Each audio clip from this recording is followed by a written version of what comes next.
लेकिन अब बढ़ेंगे हम अगली सीट पर। प्रवाल सक्सेना जी, आपके पास आना चाहूंगा। देवास विधानसभा, भारतीय जनता पार्टी ने 2018 में गायत्री राजे पवार को यहां से टिकट दिया था, वो चुनाव जीती।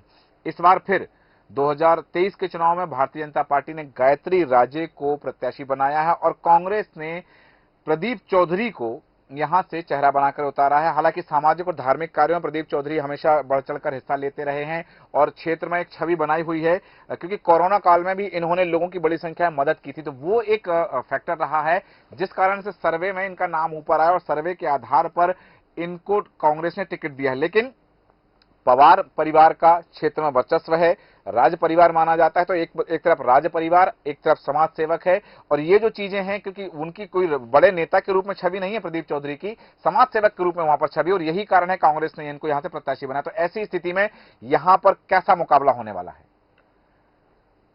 देखिए सूरज जी, देवास का जहां तक मामला है तो युवराज तुकोजीराव पवार का परिवार का बड़ा वर्चस्व रहा है। जैसा कि आपने कहा, राज परिवार तो है ही, साथ में तुकोजीराव पवार राजकुमार होने के बाद भी राजनीति में आए और वो बड़े लो प्रोफाइल ही रहे। वो कार्यकर्ताओं के साथ उनका बड़ा तालमेल रहा। बाद में फिर वो परिस्थितियां बदल गई, मंत्री भी बने, फिर वो उनकी निजी कुछ शौक की वजह से कहें कि वो अस्वस्थ होते चले गए और एक प्रकार से वो निष्क्रिय रहे। फिर वो सक्रिय मंत्री रहे, जरूर रहे, लेकिन निष्क्रिय रहे। उसके बाद फिर स्वाभाविक रूप से उनकी जो अर्धांगिनी है गायत्री राजे पवार, उनको ये वो मिला। और गायत्री राजे पवार भी पिछले विधानसभा में जब सरकार की अदला बदली हुई तो मंत्री पद के लिए वो काफी उन्होंने सक्रियता के साथ अपनी दावेदारी रखी और काफी उन्होंने जो है वो प्रयास किए, लेकिन अंततः वो मंत्री तो नहीं बन पाई। लेकिन उनके सक्रियता इस बात दिखती थी कि उनको भी एक बार जो है लाल बत्ती मिले जी।